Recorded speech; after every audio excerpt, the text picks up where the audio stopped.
नित्यानन्दं जगद्गुरुं श्री अद्वैत नमस्तुभ्यं कलिजन कृपानिधे गौर प्रेम प्रदानाय श्री सीतापतये नमो लादिनी स्वरूपाय गौरांग सुहृदाय च भक्त शक्ति प्रदानाय गदाधर नमस्तुते प्रणमामि श्रीवासं तमादं पंडितं मुदा श्री गौरांग कृपा पात्रं कीर्तनानंद मानसं गौर प्रेम प्रदावैव सर्वत्र समदर्शिनी नारायण सुताय च श्रीमन्नरहरये नमो बर्हापीडाभिरामं मृगमदतिलकं कुण्डलाक्रान्त गण्डं कन्याक्षं कुम्भकण्ठं स्मेतशुभगमुखं सादर न्यस्तवेणुं श्यामं शान्तं त्रिभंगं रविकरवसन भूषितं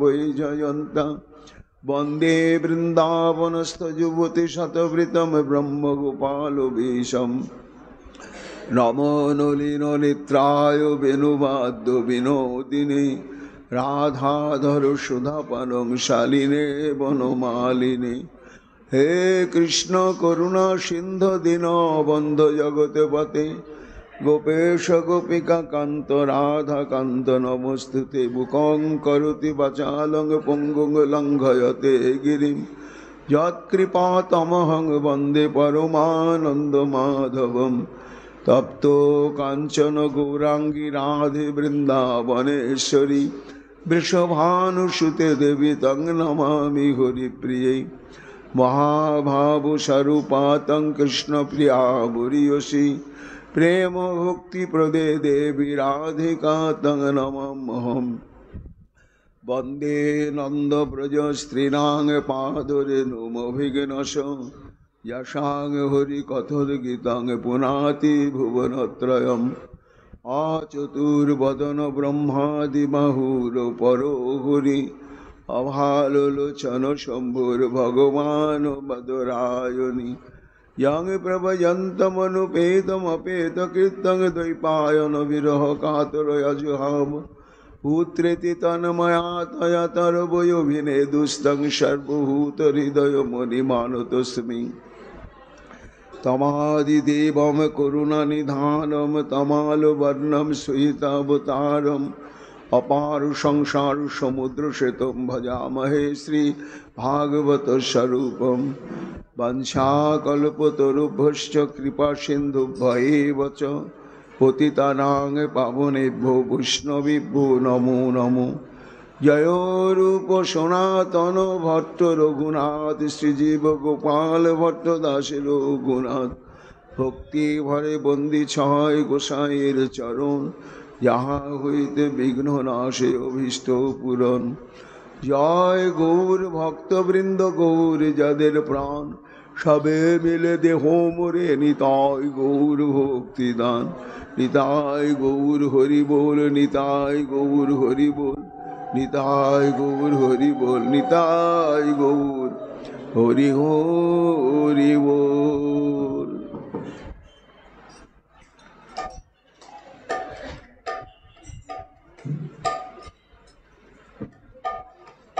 राधे राधे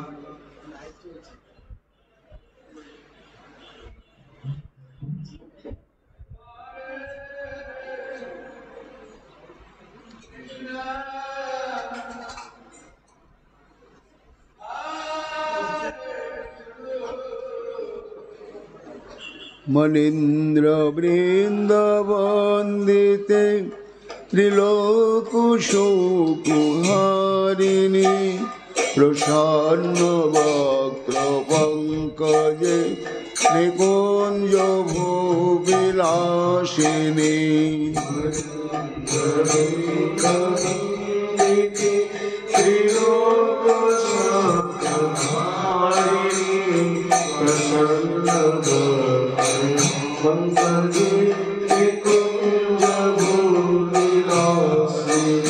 ब्रजेन्द्र भानुनंदिनी ब्रजेन्द्र सुनु संगते कदा करिष्यसे गमां कृपा कटाक्ष भाजनम सदा करिष्ये भवान् कृपा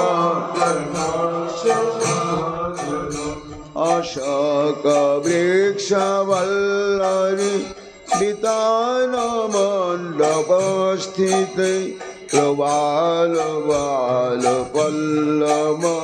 प्रभारुणाङ्घ्रि कोमले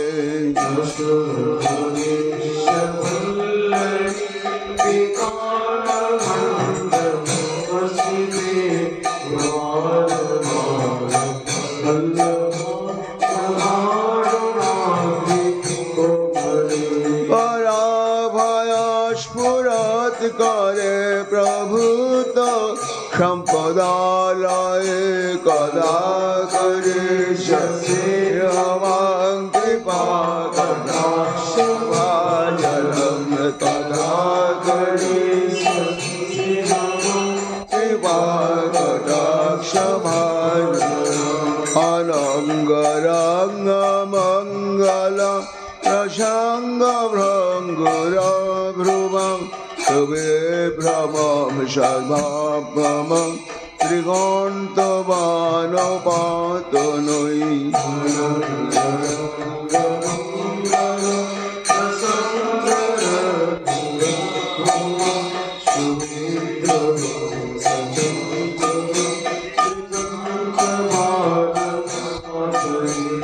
निरन्तरं वशीकृत प्रतीत नन्दनन्दने कदा करिष्यसि भवान् कृपा कटाक्ष भाजनम कदा करिष्यसि भवान् कृपा कटाक्ष भाजनम ललित सुवर्ण चम्पक प्रदीपित गौरविग्रहे मुख प्रभा परास्तकोटि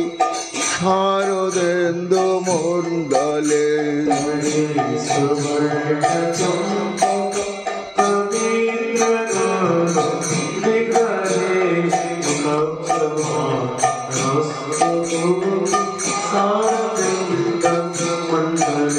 विचित्र चित्र सञ्चरत् चकर सबलोचने कदा करिष्यसि भवान् कृपा कटाक्ष भाजनम कदा करिष्यसि कृपा कटाक्ष भाजनम मदन मदाति यौवने प्रमोदमान मण्डिते अनुरागरञ्जिते कलाविलास पण्डिते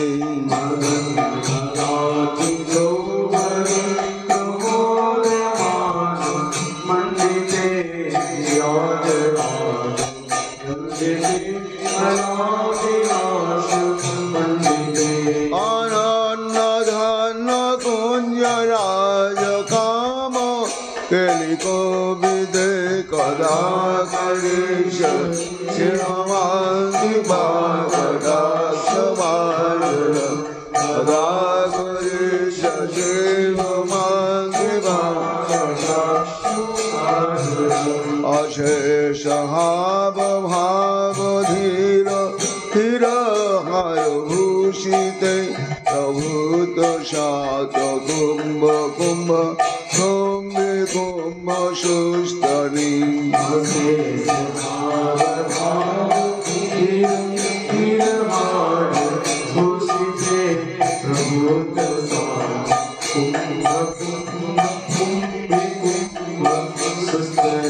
प्रशस्त मन्दहास्यचूर्ण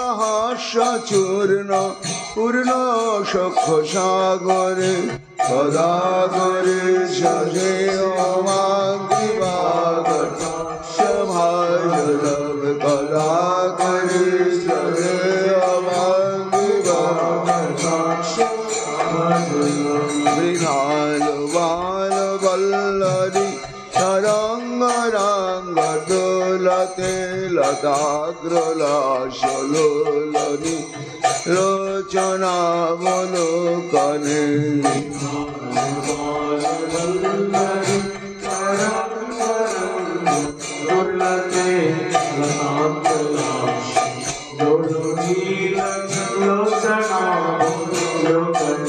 ললন লোলন মিলন মনজ্ঞ মুগ্ধ মোহনাশ্রয়ে সদা করি সজীব মাঙ্গি বাগদা ভাজরম কদা করি সজীব মাঙ্গি বাগদা সুবর্ণ মালিকাঞ্চিতে শ্রীরেখ কম্বু কণ্ঠকে শ্রীসূত্র মণ্ডলী গুণ শ্রীরত্ন দীপ্তি দেধিতি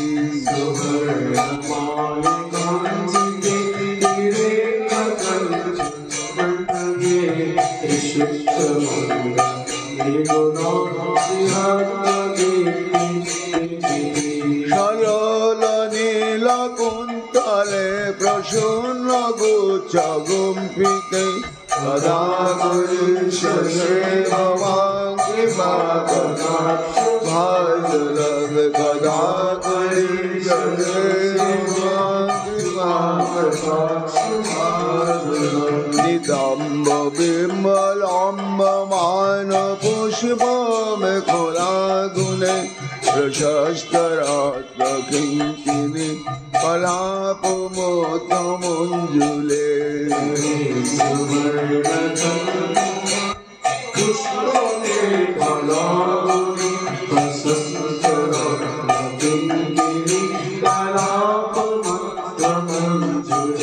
হরেন্দ্র শূন্য দণ্ডিকা বধবা গুরুকে সদা করি সজীব মাঙ্গি বাগদা ভাজরম কদা করি সজীব মাঙ্গি বাগদা অনেক মন্ত্রনাদ মঞ্জন পুর রবস্খলত সমাজ রাজ হংস বংশ নিকনাতি গৌরবে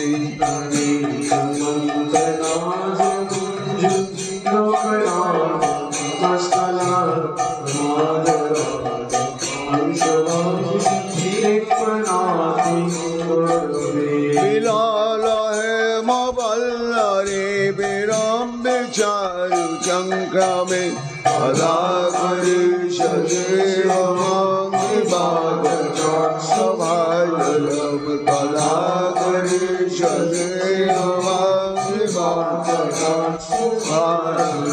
অনন্ত কোটি বিষ্ণু লোক নামের পদ্মযাচিতে হিমাদ্রিজা পুরো যা বিরিঞ্চি যা পর প্রদেশ বিষ্ণু লোক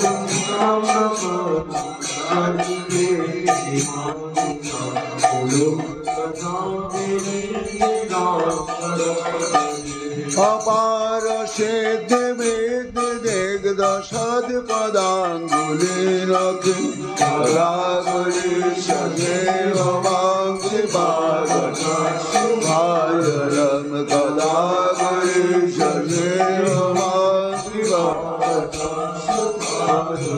মাহেশ্বরী ক্রিয়েশ্বরী সুরেশ্বরী স্বরেশ্বরী ত্রিবেদ ভারতেশ্বরী প্রমাণ শাসনেশ্বরী মাহেশ্বরী ক্রিয়েশ্বরী সুরেশ্বরী স্বরেশ্বরী ত্রিবেদ ভারতেশ্বরী প্রমাণ শাসনেশ্বরী রামেশ্বরী শ্যামেশ্বরী প্রমদ করুণেশ্বরী ব্রজেশ্বরী ব্রজাদিকে রাধিকে নমস্তুতে সদা করি সজীব মাঙ্গি বাগদা ভাজরম কদা করি সজীব মাঙ্গি বাগদা ভাজরম রাধা रानी की जय, अपार करुणामयी राधा रानी की जय, प्रेम भक्ति प्रदायिनी राधा रानी की जय। जय जय श्री राधे श्याम। गम्भीरार द्वारे कइला आपनि शयन, गोविंद आइला करिते पाद संबाहन। कलिजुग पावन अवतार प्रेम पुरुषोत्तम भगवान श्रीकृष्ण चैतन्य महाप्रभुर नित्य लीला संगी परम पूज्यपाद श्रीमद कृष्णदास कविराज गोस्वामी तार श्री चैतन्य चरितामृत ग्रंथेर अंतलीलाय दशम परिच्छेदे 79 संख्यक पयारे महाप्रभुर एक अभिनव लीला वर्णना करছেন। गतकाल আমরা ধারাবাহিকভাবে শ্রবণ করেছি যে रथयात्रा उपलक्षे श्रीमन महाप्रभुर संग प्राप्तिर अभिलाषे गौर मंडलवासी समस्त भक्तगण 4-5 मासेर जन्य तारा संसार के फाँकी दिए निश्चिंत मने सपरिवारे श्रीक्षेत्रे आसेन। महाप्रभु निर्देश छिलेन ताई और तादेर प्राणेरो आकर्षण छिलो ताई ताई एसेछेन आशाते जेन महाप्रभु उद्वेलित हृदय आत्महारा आनंदे जेन दिशाहारा ताई कीर्तन आरम्भ करलेन, सात सम्प्रदायेर संगे नृत्य करलेन, तारपरे एका एका नृत्य करलेन। केन ना बृंदावनेर रासलीलाय नृत्य करे आशा मिटेनी।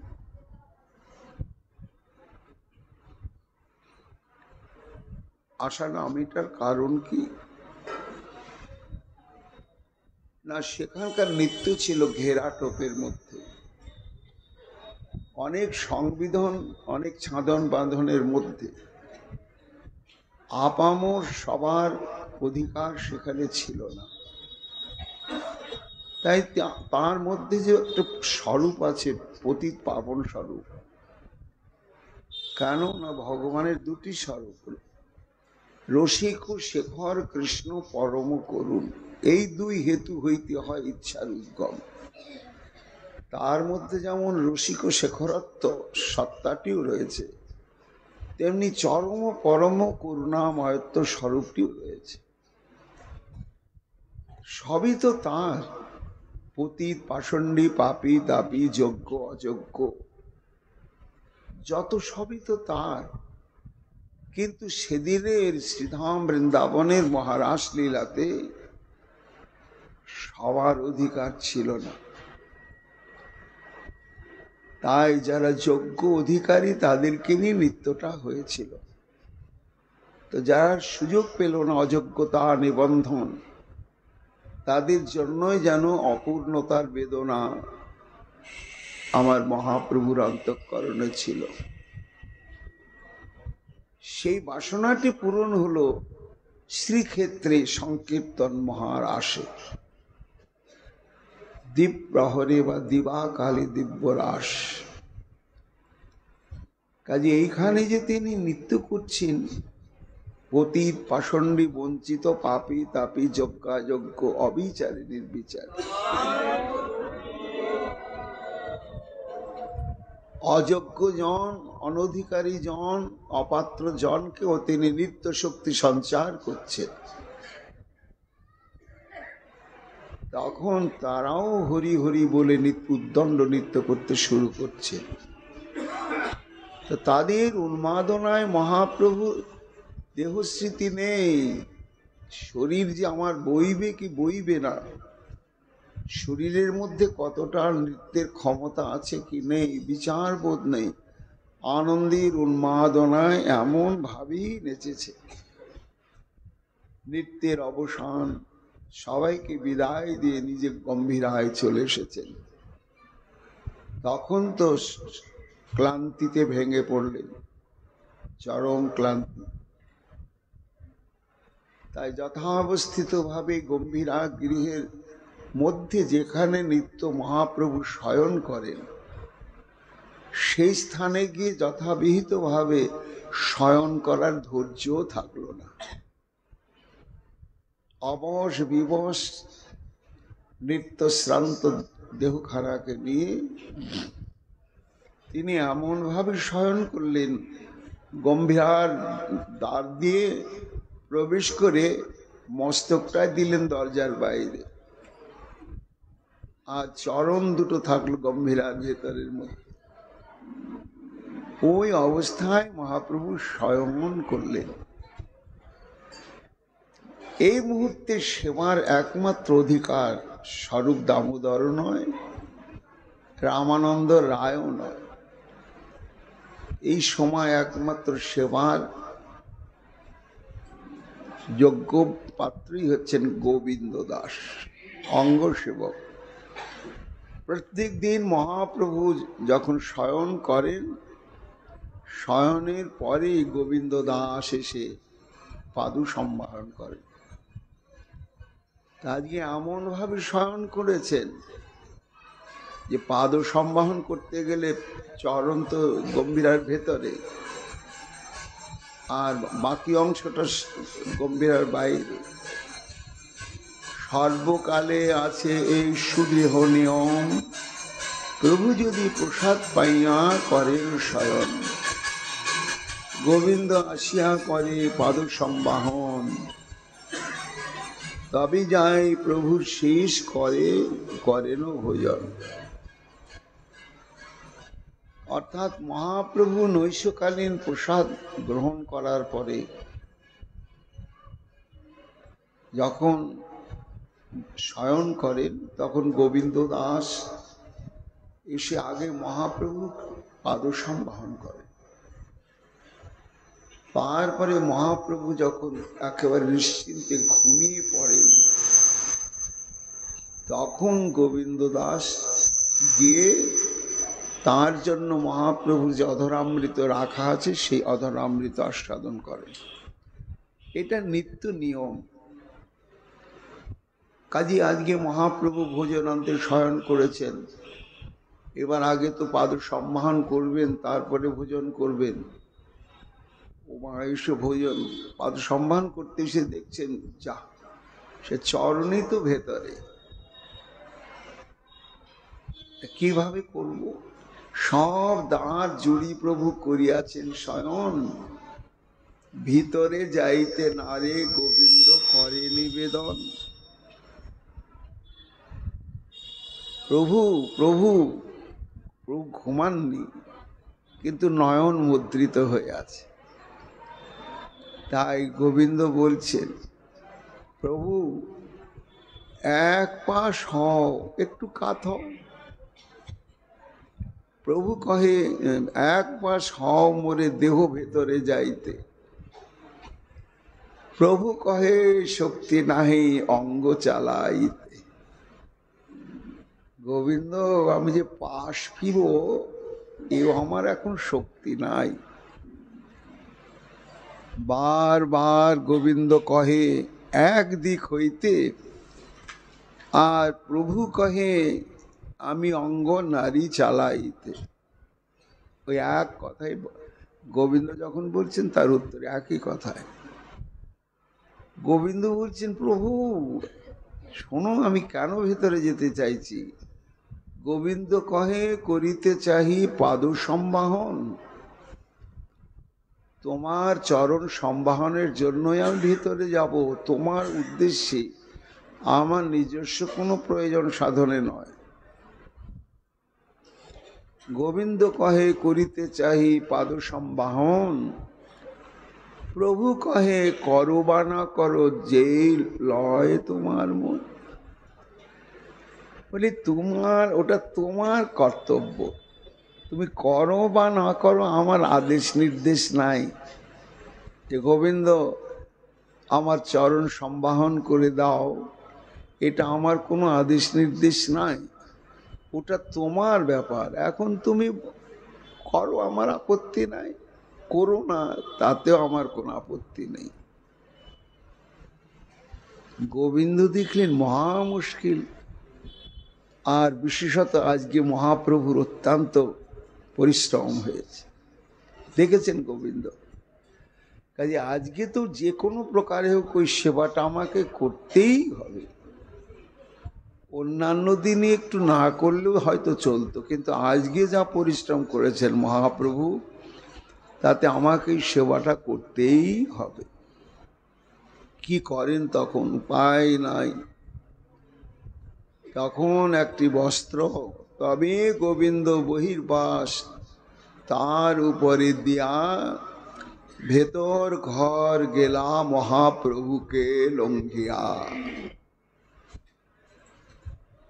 মানে এমন ভাবে আড়াআড়ি শয়ন করে রয়েছেন, চরণ ভেতরে, আর সামনের দিকটা এইদিকে দরজা দিয়ে ভেতরে ঢুকতেই হবে, তবে চরণ সেবা করা যাবে।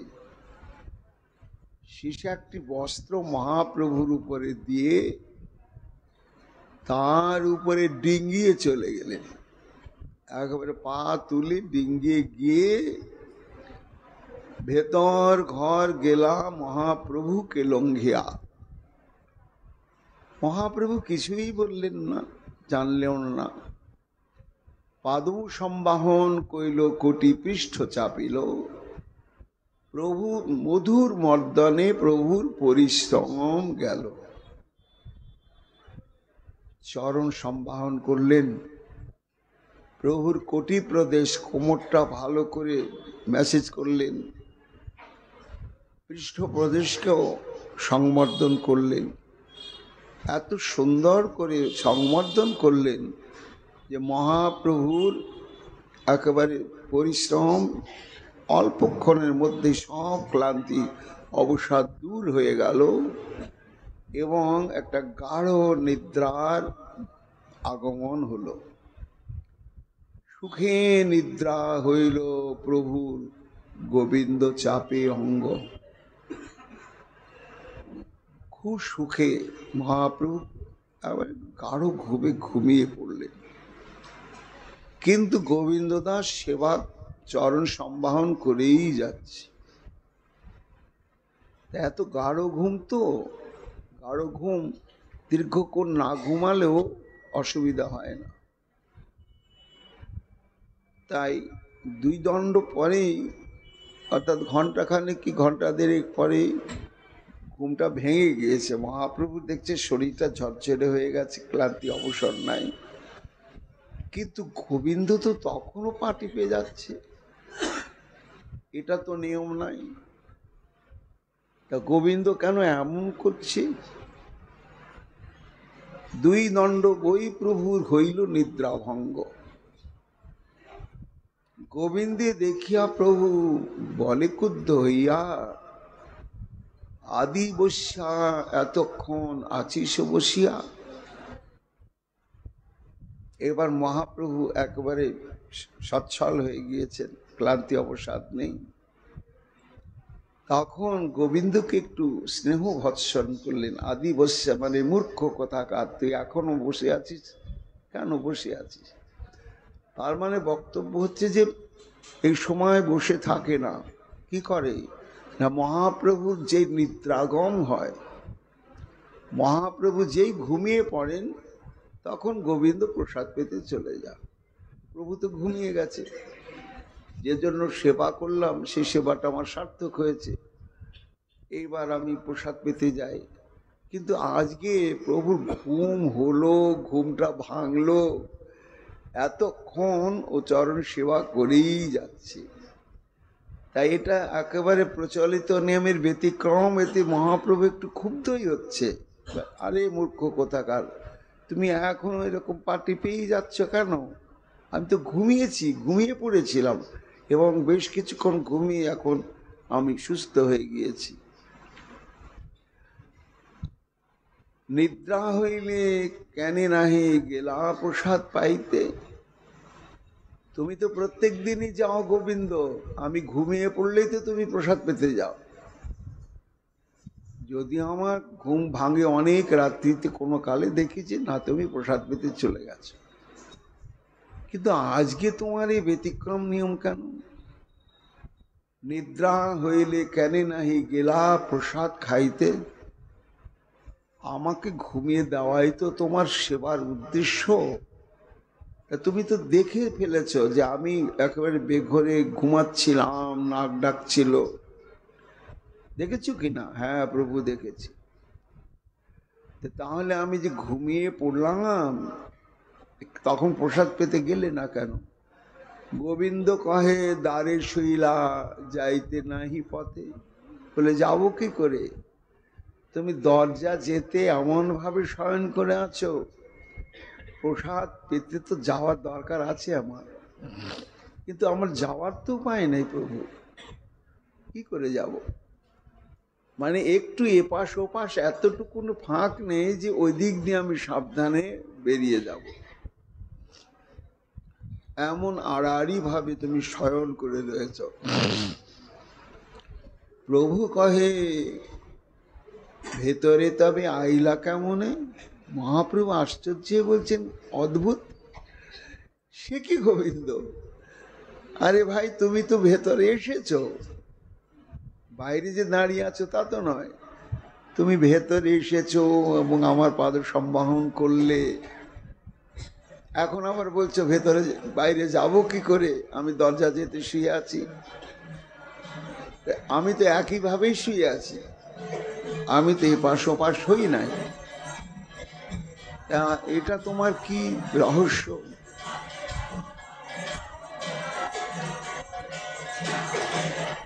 প্রভু কহে ভিতরে তবে আইলা কেমনে?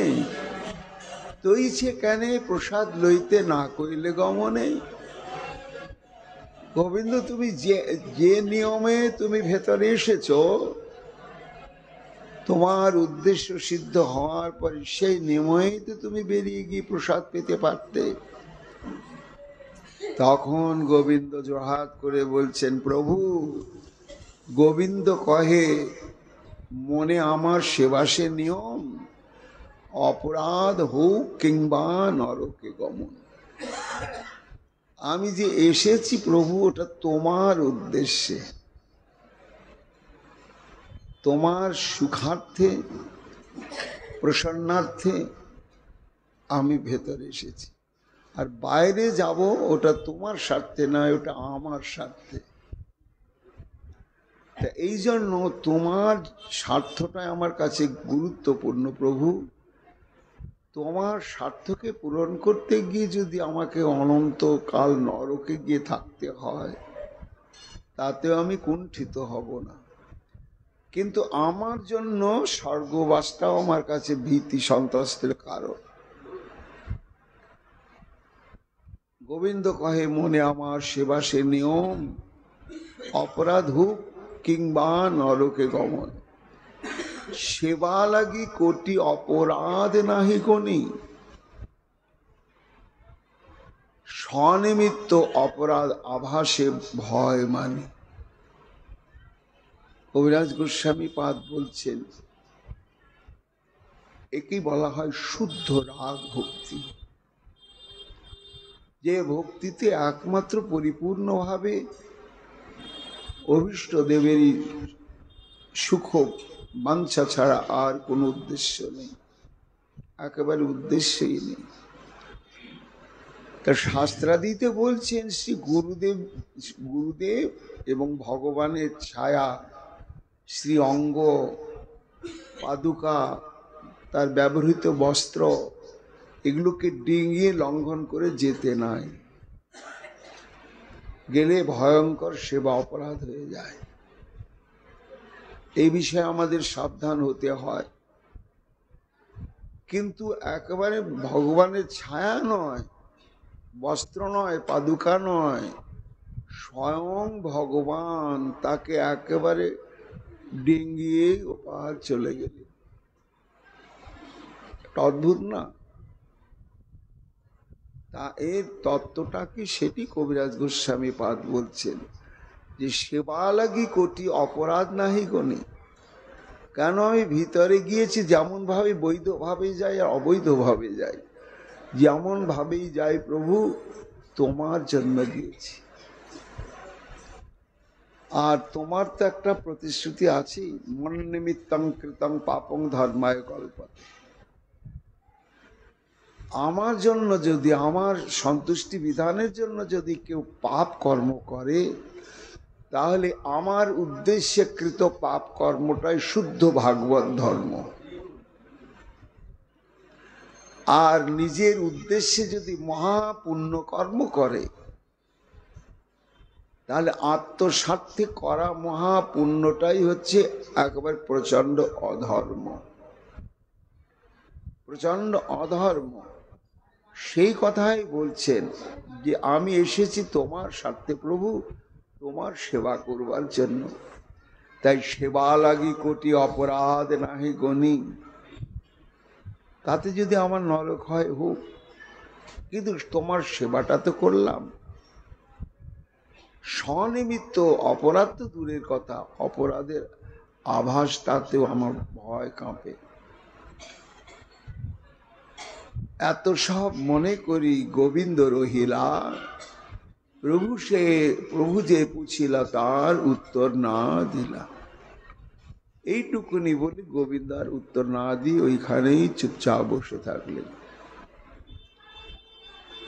প্রত্যহ প্রভুর নিদ্রা আইলে যায় প্রসাদ লইতে, সে দিবসের শ্রম জানি রহিলা চাপিতে।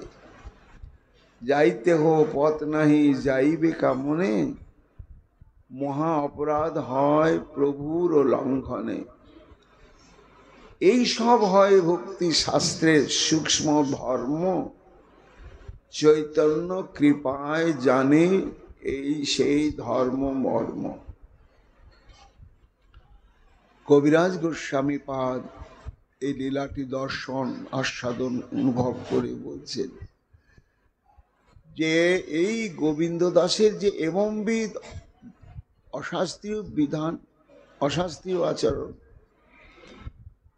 সাধারণ বিধিভক্তির দৃষ্টিভঙ্গিতে বিচার করলে কেন ভগবানকে ডিঙিয়ে চলে গেলেন, যেখানে তার ব্যবহৃত দ্রব্য বা তার ছায়া মারানো নিষেধ, আর স্বয়ং তাকে ডিঙিয়ে চলে গেলেন।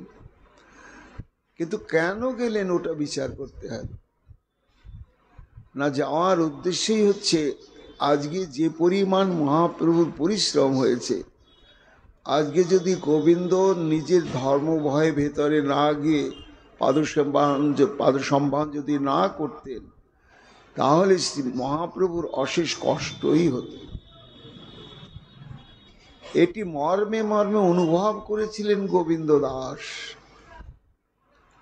আর তার এমনি অনুরাগ যে আমার পরিণাম যাই হোক, আমি নরকে যদি যাই যাব, কিন্তু আজকে আমাকে সেবাটা করতেই হবে। এই ভগবত উদ্দেশ্যে বিধি ধর্মের লঙ্ঘন, এটাকে সূক্ষ্ম ধর্ম বলা হয়েছে। ভক্তি শাস্ত্রের সূক্ষ্ম ধর্ম। সূক্ষ্ম ধর্ম মানে হচ্ছে কি, এটাই রাগ ভক্তির বৈশিষ্ট্য। মহাজন পরম্পরায় এরকম একটি দৃষ্টান্ত আছে না, যে দেবর্ষি নারদ দ্বারকায় গিয়েছেন আর দেখছেন শয্যায় শয়ন করে ভগবান আহ উহ করছে আর এ পাশ ও পাশ হচ্ছে। তো নারদ বলছেন, প্রভু কি হলো, প্রভু কষ্ট হচ্ছে? হ্যাঁ হ্যাঁ নারদ, খুব কষ্ট হচ্ছে। কিসের কষ্ট? শিরোপীড়া, মাথার যন্ত্রণা, কঠিন যন্ত্রণা। ও হো হো, তোমার যন্ত্রণা কাউকে বলো নাই? রাজবৈদ্য নেই? বলে রাজবৈদ্য এলেও হবে না। কেন? ওষুধটা আমি জানি, কিন্তু ওষুধটা খুব দুর্লভ। সে কি, আমি এসে গিয়েছি, তোমার কোনো চিন্তা নাই। যতই দুর্লভ ওষুধ হোক তুমি আমাকে বলো। ইস, তোমার এই কষ্ট দেখে স্থির থাকা যায় প্রভু? কি ওষুধ বলো তো, সংগ্রহ করতে পারবে তো? অবশ্যই পারবো, পারবো না কেন, তুমি বলে দেখো। বলে দেখো, ভক্তের পায়ের ধুলো যদি আমার মাথায় প্রলেপ দিয়ে দাও, এটাই আমার ঔষধ, এক্ষুনি সেরে যাবে। পায়ের ধুলো দাও না। নারদ তো চমকে গিয়ে ভয়ে সরে গিয়ে বলছেন, বিষ্ণু বিষ্ণু প্রভু এই কথা কি বলছে? ভক্তের পায়ের ধুলো তোমার মাথায়? হ্যাঁ, তুমি যদি আমার সুস্থতা কামনা করো তাহলে দাও। বলে কখনো সম্ভব নয়। তাহলে কি আমি কষ্ট পাবই? তুমি দেখো, বেরো, একটু একটু এনে দাও, কোনো না কোনো ভক্ত নিশ্চয়ই দেবে। দেবর্ষি নারদ একে একে সুখ সনকাদি ব্যাস সবার কাছেই গেলেন, কিন্তু সবাই তো চমকে উঠে বললেন, দ্বিতীয়বার আমাদের সামনে এই কথা আর বলবে না। আমরা তার পদধূলি কণার ভজন করে চলেছি, আর কিনা আমাদের পায়ের ধুলো তার মাথায়, ওহ, এটা ভাবাও যাচ্ছে না। হলো না, একেবারেই হলো না, ব্যর্থ হলো না। আরো না প্রভু, ওরা উপায় নাই, ওই ওষুধ ছাড়া হবেই না। একবার বৃন্দাবনে যাও। বৃন্দাবনে এসেছেন নারদ, বলো আমাদের প্রীতমের সংবাদ বলো, সুখে আছেন তো, সুস্থ আছেন তো, আনন্দে আছেন তো, এইটুকুনি আমাদের কাম্য। আমরা যতই দুঃখ সমুদ্রে চিরকালের জন্য হাহাকার করি, তিনি যে সুখে আছেন এই সংবাদটা পেলি আমাদের চরম সুখ। সুখে ছিলেন গোপীগণ, কিন্তু বর্তমানে শিরপ্রিয়ায় তিনি বড় কষ্ট পাচ্ছেন। হে, তাহলে কি দ্বারকায় কোনো ভালো রাজবৈদ্য নেই? একটু কেন তোমরা গিয়ে তার ঔষধের ব্যবস্থা? বলে না না, ঔষধটা পাওয়া যাচ্ছে না। সে কি ওষুধ পাওয়া যাচ্ছে না? কি এমন ওষুধ? সেটি হচ্ছে ভক্তের পদধূলি। ও পেলে না? ত্রিভুবন ঘুরলাম গোপীগণ, সবাই বলছে আমরা পদধূলি কণা প্রার্থী, আমরা কি পদধূলি দিতে পারি? নারদ, আমরা ভক্ত নয়, কিন্তু আমাদের একটা আত্মবিশ্বাস আছে। প্রীতম আমাদের ভীষণ ভালোবাসত, এখনো বাসে, আর আমরাও ভালোবাসি। এই ভালোবাসা সংজ্ঞা নেই, এর মহিমা কীর্তন সম্ভব নয়, পরিমাণ বলা যাবে না। তাই এক কাজ করো, আমাদের পায়ের ধুলোগুলো নিয়ে যাও তো, দেখো যদি ব্যাধিটা নিরাময় হয়। কি অদ্ভুত! ভগবানের ললাটে পায়ের ধুলো দেওয়া, এটা ভাবা যাবে কখনো? কখনো ভাবা যাবে না। কিন্তু গোপীগণ কৃষ্ণ সুখৈক তাৎপর্যময়ী সেবা বাসনার মূর্তিমন্ত প্রতিমা, দ্বিতীয় ব্রহ্মাণ্ডে আর কেউ নেই এদের মতো। তাই নিজেরাই ঝেড়ে ঝেড়ে পা থেকে তুলে তুলে দিচ্ছে, যাও, প্রলেপ দিতেই সেরে গেল।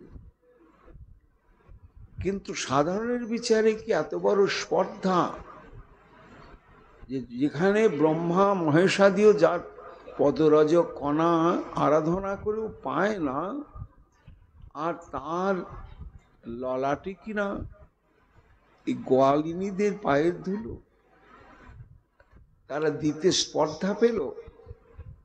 এই স্পর্ধা যেমন গোবিন্দ দাস স্পর্ধা পেল মহাপ্রভুর উপরে পা দিয়ে ডিঙ্গে ভেতরে যাওয়ার, তার কারণটাই হচ্ছে কৃষ্ণেতে, মহাপ্রভুতে প্রগাঢ় মমত্ববোধ আর প্রসন্নতা বোধ। গোপীগণেরও তাই। ভক্তি ধর্মের সূক্ষ্ম তাৎপর্যের কথা বলা হয়েছে কেন না, ভক্তি ধর্মের এটাই হচ্ছে সর্বশেষ সংবাদ, এটাই আমাদের লক্ষ্যস্থল। এই লক্ষ্যস্থলের দিকে দৃষ্টি রেখে আমাদের বিধি ভক্তির পথ ধরে চলতে চলতে চলতে চলতে রাগ ভক্তির ওই লক্ষ্যস্থলে গিয়ে পৌঁছাতে হবে, তবেই হবে সার্থক। এই লীলার মাধ্যমে শ্রী চৈতন্য মহাপ্রভু রাগ ভক্তির এই সূক্ষ্ম তত্ত্ব দৃষ্টান্ত নিজেই স্থাপন করলেন। কবিরাজ গোস্বামী সেই কথাই বলছেন, এই সব হয় ভক্তি শাস্ত্রের সূক্ষ্ম ধর্ম, চৈতন্য কৃপায় জানে এই ধর্ম মর্ম। ভক্তগুণ প্রকাশিতে প্রভু বড় রঙ্গী, এই সব প্রকাশিতে কইল এত ভঙ্গি।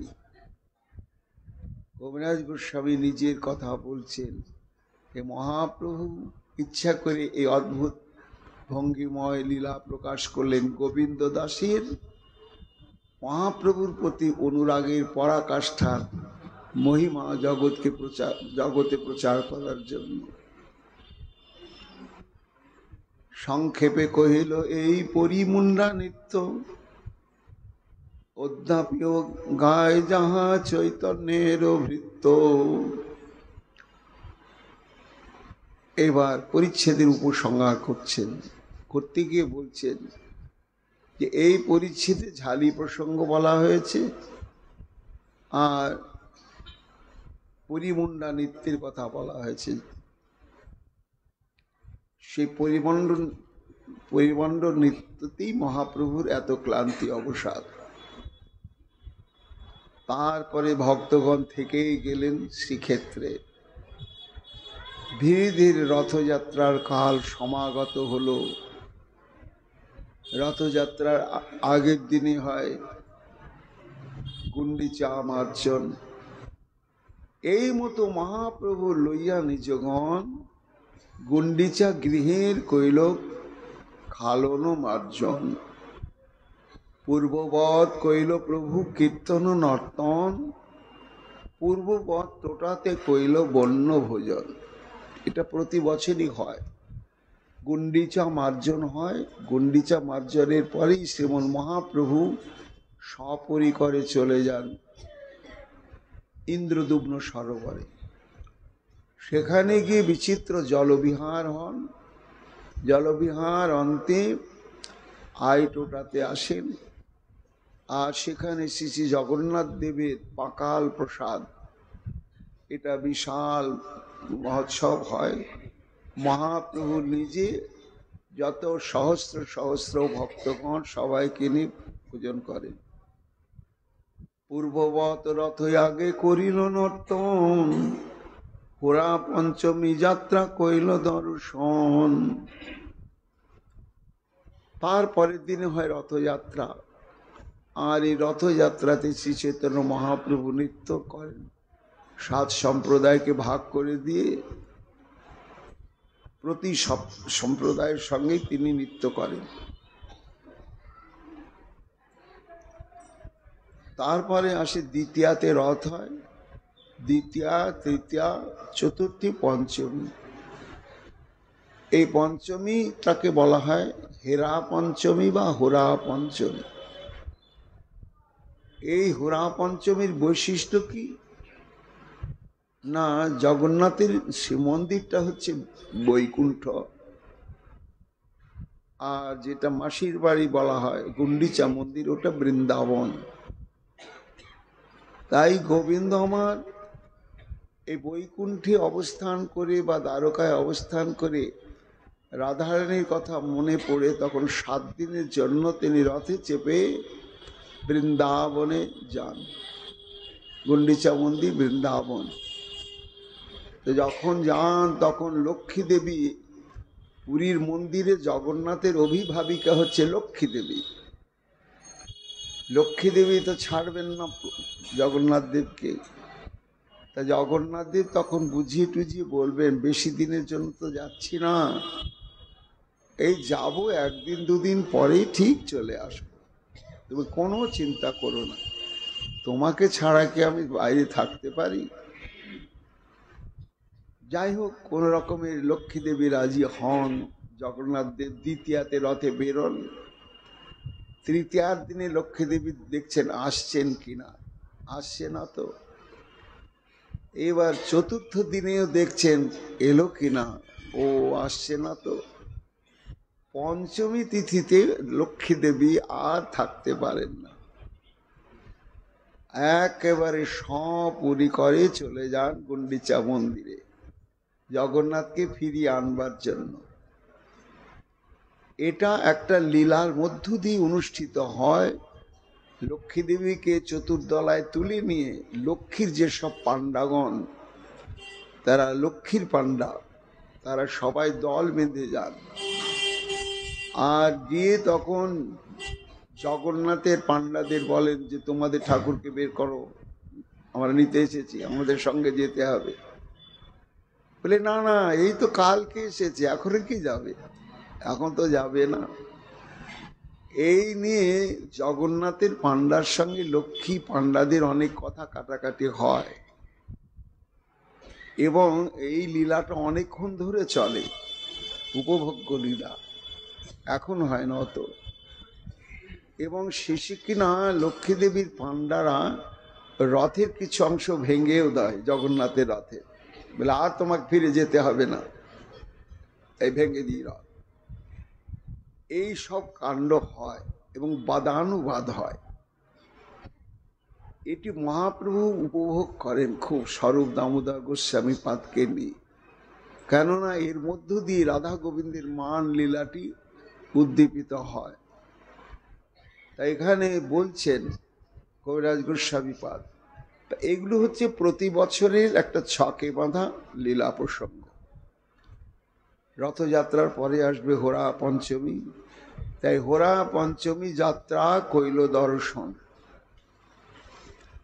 4 মাস বর্ষা রহিল সব ভক্তগণ, জন্মাষ্টমী আদি যাত্রা কইল দর্শন। এই যে পায়ে হেঁটে হেঁটে তারা গৌরবঙ্গ থেকে গিয়েছে, 4 মাস তারা থাকেন মহাপ্রভুর সঙ্গে। পূর্বে যদি গৌর হতে ভক্তগণ আইলা, প্রভুরে কিছু খাওয়াইতে সবার ইচ্ছা হইলা। এখনো লক্ষ্মীর লীলা এটা হয়, তবে অত না। যেমন যখন উল্টো রথে জগন্নাথ ফিরে আসেন, ফিরে আসার পরে যখন মন্দিরে প্রবেশ করবেন, তখন অদ্ভুত লীলা। সেটি হচ্ছে, প্রথমে তো আগে চলে যান বলদেব চন্দ্র, প্রবেশ করেন সিংহদ্বার দিয়ে প্রবেশ করলেন। তারপরে সুভদ্রা জি প্রবেশ করলেন। জগন্নাথ দেব যেই যেতে নেন অমনি দড়াম করে সিংহদ্বার বন্ধ হয়ে যায়। এটা দর্শনে আমার সৌভাগ্য হয়েছিল। কেন বলে, না তোমাকে আর ঢুকতে দেওয়া হবে না, তুমি যেখানে গিয়েছো সেখানে ফিরে চলে যাও, আর তোমাকে কখনো ঢুকতে দেওয়া হবে না। তো ওই সিংহদ্বারের উপরে জগমোহনের উপর থেকে লক্ষ্মীর পাণ্ডাগুলো উচ্চস্বরে ওই উড়িয়া ভাষায় নানা বিচ্ছিরি বিচ্ছিরি গালিগালাজও করে। আর এই সিংহদ্বারের রাস্তার থেকে দাঁড়িয়ে জগন্নাথের পাণ্ডারা তার উত্তর প্রতি উত্তর দেন। এই প্রসঙ্গটা অনেকক্ষণ ধরে চলে।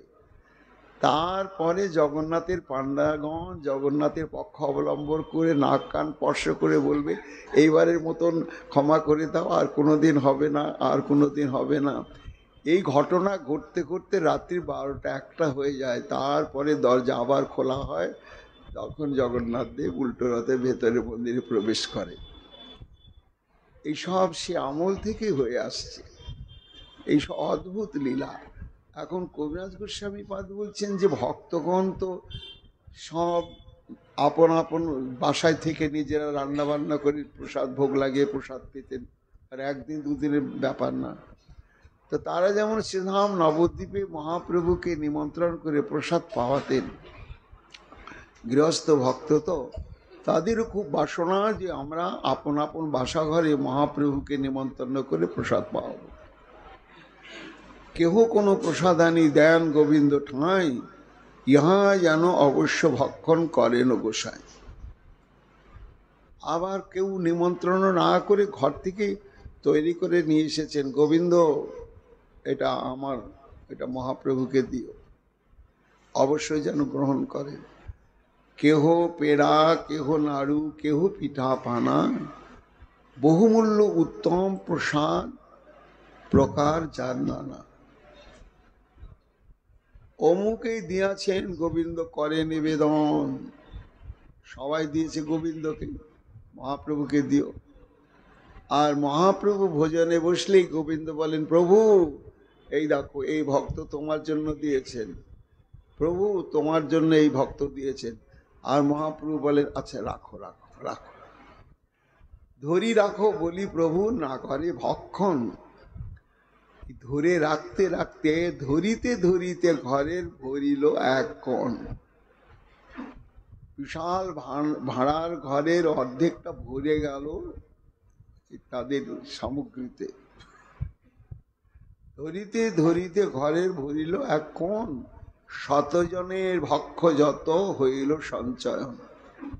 ওই একটু একটু করে জমতে জমতে কি পরিমাণ জমলো না, 100 জন ভক্ত উদর পূর্ণ করে ভোজন করলে যে পরিমাণ সামগ্রী, ওই পরিমাণ সামগ্রী কিনা সব ভরে গেল ঘর। গোবিন্দের পোছে সবে করিয়া যতন, আমাদত্ত প্রসাদ প্রভুকে করাইলে ভক্ষণ। কাহাকেও কিছু কহি গোবিন্দ করেন বঞ্চন, আর দিন প্রভুকে কহে নির্বেদ বচন। এখন সবাই তো মহাপ্রভুকে সরাসরি কথা বলতে পারেন না, ভয় করেন। তা যে আগের দিন দিয়ে গেছেন ঘর থেকে তৈরি করা ক্ষীরের নাড়ু, গোবিন্দ আমার নাড়ুটা দিয়েছ, মহাপ্রভুকে দিয়েছেন তো, মহাপ্রভু গ্রহণ করেছেন তো? হ্যাঁ দিয়েছি মনে হয়, দিয়েছি মনে হয়, এরকম কিছু বলে টলে তাকে একটু সান্ত্বনা দেন। কিন্তু আসলে তো মহাপ্রভু বলেছেন রাখো রাখো রাখো, মহাপ্রভু তো নিচ্ছেন না। এই রাখো রাখো করতে করতে 100 জনের পরিমাণ জমে গেছে।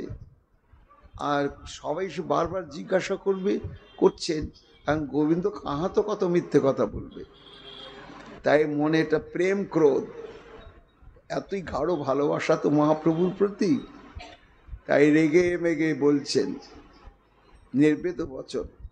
আচার্যাদি মহাশয় করিয়া যতনে, তোমাকে খাওয়াইতে বস্তু দেন মোস্থানে। বক বক করছেন গোবিন্দ। আচার্যাদি মানে অদ্বৈত আচার্য, মানে মহাপ্রভুর গুরুস্থানী। তার জিনিসটাতে মহাপ্রভুর তো আগেই মর্যাদার জন্য গ্রহণ করার দরকার। আচার্যাদি বলতে একেবারে অদ্বৈতাচার্য থেকে আরম্ভ করে পরম্পরাক্রমে সমস্ত পরিকর্কণ সব আমাকেই দেয়। তুমি সে না খাও তারা পুছে বারবার, বঞ্চনা করিব কতই ক্ষেমতে আমার নিস্তার। বলতো প্রভু কত আর এই তোমার ভক্তগণের কাছে আমি একেবারে ডাহা ডাহা মিথ্যে কথা বলবো? তুমি আমাকে মিথ্যে কথা বলার থেকে রক্ষা করো। হয় তুমি বলো যে না আমি গ্রহণ করব না, আমি ফেরত দেব, আর না হয় তুমি গ্রহণ করো। বঞ্চনা করিব কত ক্ষেমতে আমার নিস্তার। এইভাবে দেখো সব মাননীয় ভক্তগণ কত ভক্তি মাখিয়ে তোমার জন্য এনেছে, আর তুমি ভোজনও করছো না। আর ওরা প্রত্যেক দিন সে জিজ্ঞাসা করছে মহাপ্রভু গোবিন্দের প্রেমের বস্ত। প্রভু কাহে আদিবশ্য দুঃখ কাহে মানে, কেবাকে দিয়াছে তাহা আনো এখানে। বলে মূর্খ কোথাকার, দুঃখ পাওয়ার কষ্ট কি আছে? ঠিক আছে, এই আমি বসলাম ভোজন করতে, আজকে সব যত দিয়ে গেছে, যতদিনে যা দিয়ে গেছে সবগুলো তুমি নিয়ে এসো। আনন্দে ডগমগ হয়ে গোবিন্দ সব এক একে আনছে, আর তার পরিচয়টা দিচ্ছেন মহাপ্রভুর কাছে। আচার্যের এই পৈর পানা সর্পুপি, এই দেখো সীতা ঠাকুরানী শ্রীদেবী নিজের হাতে তৈরি করে অদ্বৈতাচার্যের হাতে পাঠিয়েছে। এইসব এই অমৃত গুটিকা মন্ডা, এই কর্পূর কুপি, শ্রীবাস পণ্ডিতের এই অনেক প্রকার পিঠে পানা অমৃত গুটিকা মন্ডা পদ্ম চিনিয়ার, আচার্য রত্নের এই সব উপহার, আচার্য নিধির এই অনেক প্রকার, বাসুদেব দত্তের এই মুরারি গুপ্তের আর বুদ্ধিমন্ত খানের এই বিবিধ প্রকার, শ্রীমান সেনের এই বিবিধ উপহার আর মুরারি গুপ্তের এই বিবিধ প্রকার, শ্রীমান পণ্ডিত আর আচার্য নন্দন তা সবার দত্ত এই করহ ভোজন। আর আছে প্রভু কুলীন গ্রামবাসীর এই আগে দেখো যত, খণ্ডবাসী লোকের এই দেখো তত, বইছে সবার নাম লইয়া প্রভুর আগে ধরে, সন্তুষ্ট হইয়া প্রভু সব ভোজন করে। নিতাই গৌর হরি, সব ভোজন করছেন। যদ্যপি মাসিকের বাসি মুখ করা নারকেল, নারকেলের শ্বাস মুখটা আমানি করে ফুটো করা আছে, কিন্তু 1 মাস পড়েই আছে ঘরের মধ্যে, কিন্তু তাতে কিচ্ছু নষ্ট হয়নি, দুর্গন্ধ হয়নি, বিস্বাদ হয়নি। যদ্যপি মাসিকের বাসি মুখ করা নারিকেল, অমৃত গুটিকাদি পানাদি সকল, তথাপি নূতন প্রায় সব দ্রব্যের স্বাদ, বাসি বিস্বাদ নহে মহাপ্রভুর প্রসাদ। এটাই হচ্ছে সাধারণ দ্রব্য, পচে যায়, সরে যায়, নষ্ট হয়, কিন্তু ওটি যখন সাক্ষাৎ শ্রীকৃষ্ণের অধর স্পর্শ করে তখন ওটা প্রাকৃত থাকে না। প্রাকৃত থাকলে কি আমরা এর আগে শ্রবণ কীর্তন করেছি, রঘুনাথ দাস গোস্বামী পাদ পচা অন্ন, তাই তিনি ধুয়ে অমৃতবৎ, এবং মহাপ্রভু সেটি গ্রহণ করলে তা মহাপ্রসাদ বলে ওটি নষ্ট হয় না। এটা মহাপ্রসাদের বৈশিষ্ট্য। বাসি বিস্বাদ নহে মহাপ্রভুর প্রসাদ। শতজনের ভক্ষ প্রভু দণ্ডে খাইল, নিতাই গৌর হরি বল। 100 জন ভক্ত যে পরিমাণে পেতে পারেন, মহাপ্রভু সব সেই পরিমাণ পেয়ে নিলেন। ব্রহ্মাণ্ড ভাণ্ডধর, এই জন্য ভাণ্ডধরের উদরকে প্রণাম করা হয়েছে, তোমার উদরকেও প্রণাম প্রভু, কারণ সব ব্রহ্মাণ্ড তো তোমার উদরের মধ্যেই রয়েছে। 100 জনের ভক্ষ একজন কখনো পেতে পারেন? সম্ভব এটা? 2 জন বা 3 জনের কেউ প্রসাদ একজন পায়, এরকম লোক আছে। 2-3 জনের খাবার একজন খেতে পারে, কিন্তু 100 জনের খাবার একজন খেয়ে নেবে, এটা মহাপ্রভুর পক্ষেই সম্ভব। আসলে কি, আসলে পরিমাণটা তো বড় কথা নয়, ওই প্রসাদকে অবলম্বন করে প্রত্যেকটি ভক্তের যে একেবারে হৃদয়টা চুঁয়ে চুঁয়ে যে গৌর প্রেম মেখে গেছে, সেটি হচ্ছে মহাপ্রভুর কাছে বড়। সেটাই মহাপ্রভুর বহু ভোজনের শক্তিটা এনে দিলে। কেন না, বহু ভোজনের শক্তি যদি প্রকাশ না পায় তাহলে সে ভক্তের পরিশ্রম সার্থক হবে না, অনুরাগ সার্থক হবে না। আর ভগবান হচ্ছেন ভক্ত বৎসল, তাই সমস্ত ভক্তির সেবা বাসনাকে পূরণ করবার জন্য এখানে তিনি ভূমা স্বরূপ প্রকাশ করলেন। যেমন মাধবেন্দ্র পুরী প্রসঙ্গে কবিরাজ গোস্বামী বর্ণনা করছেন, যখন শ্রীনাথজি গোপাল প্রকট হয়ে বললেন আমাকে তুমি এখানে স্থাপন করো, তখন সে 56 ভোগ লেগেছে, হাজার হাজার মন অন্ন, রুটি, কচুরি, পকোড়া, লাড্ডু, পোয়া, সমস্ত কিছু। কিন্তু কবিরাজ গোস্বামী বলছেন 1 মুহূর্তের মধ্যে শ্রীনাথজি সব ভোজন করে শেষ করে দিলেন। কেন? দীর্ঘদিন ক্ষুধায় কাতর। তা সেই শ্রীনাথজি তো গোবর্ধন গোপালই তো আমার গৌর গোপাল, হবে না কেন? আর এই জগতের নিয়ম কি? খাদ্যের অভাবে ক্ষুধার উদয় হয়, এটা নিয়ম। খাদ্যের অভাব যখন শরীরে দেখা দেয় তখন ক্ষুধার উদয় হয়, এটা জীবের ক্ষেত্রে। কিন্তু ভগবানের ক্ষেত্রে কিন্তু তা নয়। ভগবানের যে ক্ষুধার উদয় হয় ওটা খাদ্যের অভাবে ক্ষুধার উদয় হয় না, ভক্তের তীব্র সেবা বাসনাতেই ভগবানের ক্ষুধার উদয় হয়ে যায়। ভক্তের অন্তরে যে পরিমাণ ভগবত সেবা বাসনার জন্য আকুতি অনুরাগ, ভগবানের মধ্যে সেই পরিমাণ ক্ষুধাটা জেগে যায়। নাহলে প্রবাদ আছে, গিয়ে বিদুরের গৃহিণীর কাছে খোসা ভোজন করছেন, থাকতে পারছেন না, ক্ষুধায় ছটফট ছটফট, পিসি যা আছে ঘরে তাই দাও। তা এই জন্মে যাকে সরাসরি ভোজন করাতে পারবো না নিশ্চিত বিশ্বাসে কাঁদতেন বিদুর গৃহিণী, সে গোবিন্দ বলছে খিদে পেয়েছে দাও। আনন্দে কিরা একেবারে কি করিতে কিরা করে, সবই হলো ভুল। পাকা কলাটা ধুয়ে নিয়ে সে ছাড়িয়ে ছাড়িয়ে আস্ত কলায় ফেলে দিচ্ছে খোসা মনে করে, আর খোসাটাই মুখে দিচ্ছে। গোবিন্দের বদন খারাপ উজ্জ্বল হয়ে উঠেছে, আশ্চর্য হয়ে, কেন ও পিসি সারা জীবন কত কলা খেয়েছি গো, কিন্তু এ কি তোমার ঘরে যে কদলি ভক্ষণ করছি এ মনে হয় কোনোদিন আর দ্বিতীয়বার পাবো না। আরে ঠাকুর, কলা খাচ্ছ কি, খোসা তো খাচ্ছ।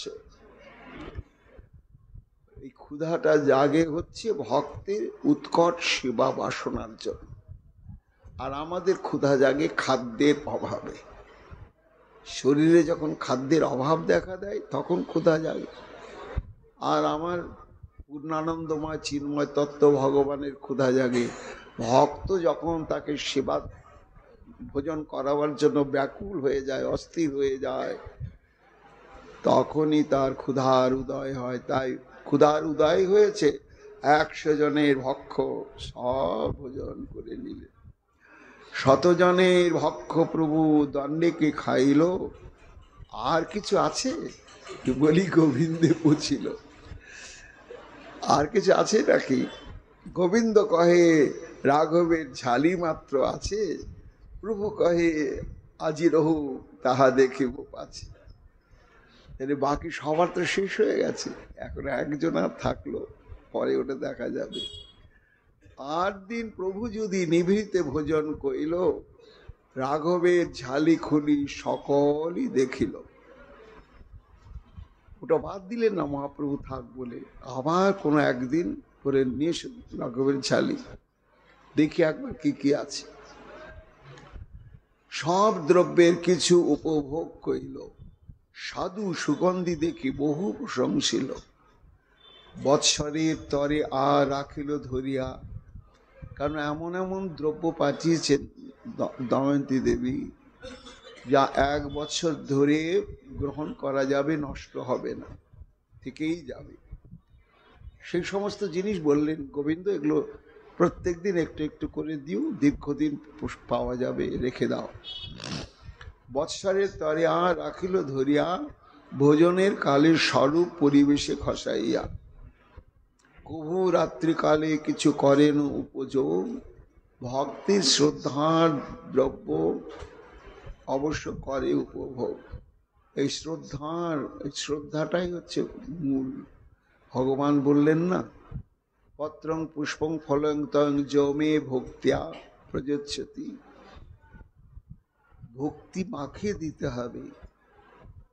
কেন না, আমি ওই ফলমূল ইত্যাদি তো ভোজন করি না, ওই নৈবেদ্যকে আশ্রয় করে নিবেদনকারীর যে হৃদয় নিংড়ানো প্রেম ও ভক্তি, ওটাই আমি আস্বাদন করে থাকি, ভাবটা আস্বাদন করে। এই মতো মহাপ্রভু ভক্তগণের সঙ্গে চাতুর্মাস্য গোয়াইল কৃষ্ণ কথা রঙ্গে। মধ্যে মধ্যে আচার্যাদি করে নিমন্ত্রণ, ঘরে ভাত রাঁধে আর বিবিধ ব্যঞ্জন।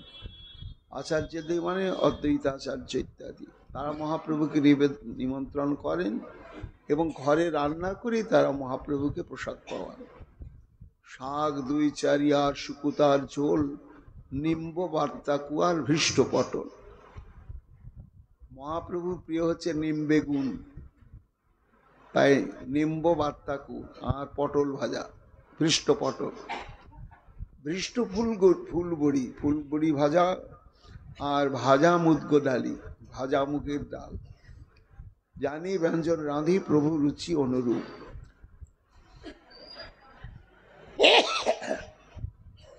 মরিচের ঝাল, অম্ল, মধুর অম্ল, আর আদা, অম্ল, লেবু, দুগ্ধ, দধি খণ্ড সার।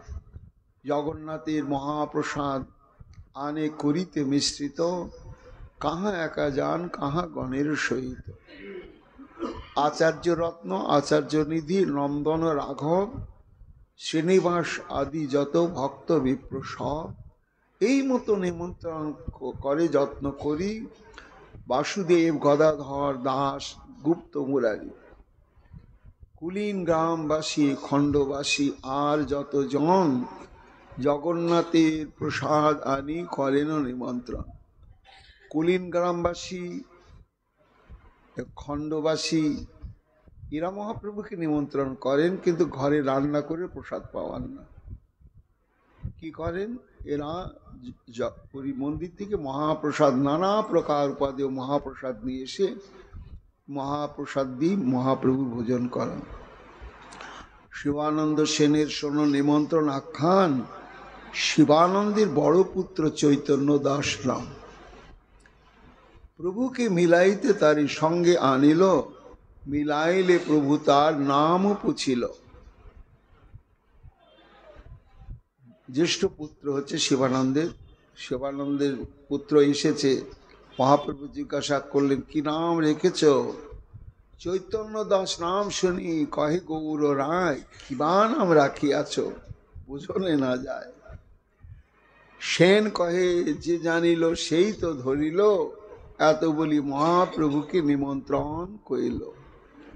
জগন্নাথের প্রসাদ বহুমূল্য আনাইলা, ভক্তগণ লইয়া প্রভু ভোজনে বসিলা। শিবানন্দের গৌরবে প্রভু করিল ভোজন, পতিগুরু ভোজনে প্রভু প্রসন্ন নহে মন।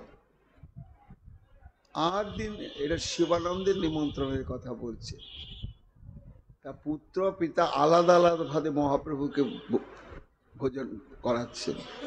আর দিন চৈতন্য দাস কইল নিমন্ত্রণ। বুঝতে পারলেন যে বাবার আয়োজনে প্রভুর সুখ হয়নি, মনের মতো আয়োজনটা হয়। তাই প্রভুর অভিষ্ট বুঝি আনিল ব্যঞ্জন, দধি, নেম্বু, আদা আর করুরিয়া লোন, মানে কর্কশ লবণ। সামগ্রী দেখিয়া প্রভু প্রসন্ন হইল মন। প্রভু কহে এ বালক আমার মত জানে, সন্তুষ্ট হইলাম আমি ইহার নিমন্ত্রণে। এত বলি দধি ভাত করিল ভোজন, চৈতন্য দাসের দিল উচ্ছিষ্ট ভাজন। 4 মাস এই মতো নিমন্ত্রণ যায়, কোনো বৈষ্ণব দিবস নাহি পায়। গদাধর, পণ্ডিত, ভট্টাচার্য, সার্বভৌম ইহা সবার আছে ভিক্ষা দিবস নিয়ম। অর্থাৎ গদাধর পণ্ডিত, সার্বভৌম, ভট্টাচার্য এদের বাঁধা নিয়ম আছে। মাসের অমুক তারিখ, প্রতি মাসের 1 দিন বা 2 দিন, কোন তারিখ, প্রতি মাসের ওই তারিখটা এলে ওই দিন দিব, এটা বাঁধা নিয়ম। গোপীনাথ আচার্য, জগদানন্দ কাশীশ্বর, ভগবান রামভদ্রাচার্য, শঙ্কর বক্রেশ্বর মধ্যে মধ্যে ঘরে ভাতে করে নিমন্ত্রণ, অন্যের নিমন্ত্রণ লাগে কৌড়ি 2 পণ। আর বাকি ভক্তগণ আপন আপন সুবিধা মতো মহাপ্রভুকে নিমন্ত্রণ করেন। প্রথমে আছিল নির্বন্ধ কৌড়ি 4 পণ, রামচন্দ্র পরিবাহে ঘাটাইল 2 পণ। 4 মাস রহি কৌড়ির ভক্তে বিদায় দিলা, নীলাচলে সঙ্গী যত সঙ্গেই রহিলা। 4 মাস পরে সবাই মহাপ্রভুর কাছে বিদায় নিয়ে আবার তারা গৌর বদন ভাবতে ভাবতে, হরি বলতে বলতে আপন আপন ভবনে ফিরে চললেন। একমাত্র শ্রীক্ষেত্রে যারা স্থায়ী মহাপ্রভুর সঙ্গী, উড়িয়া বা বাঙালি যাই হোক, তারাও শ্রীক্ষেত্রেই থাকেন, তারা থাকলেন। এই তো কহিল প্রভুর ভিক্ষা নিমন্ত্রণ, ভক্ত দত্ত বস্তু জয়ছে করেন আস্বাদন। তার মধ্যে রাঘবের ঝালি বিবরণ, তার মধ্যে পরিবুন্ডা নৃত্যেরও কথন। শ্রদ্ধা করি শোনে যেই চৈতন্যের কথা, চৈতন্য চরণে প্রেম পাইবে সর্বথা। নিতাই গৌর হরি বল, গৌর হরি বল। শুনিতে অমৃত সম চূড়ায় কর্ণমন, সেই ভাগ্যবান যেই করে আস্বাদন। শ্রীরূপ রঘুনাথ পদে যা রাস, চৈতন্য চরিতামৃত কহে কৃষ্ণদাস। ইতি শ্রী চৈতন্য চরিতামৃত অন্তখণ্ডে ভক্ত তত্ত্বাস্বাদনং নাম দশম পরিচ্ছেদ। নিতাই গৌর হরি বল। আগামী কাল পরবর্তী পরিচ্ছেদ।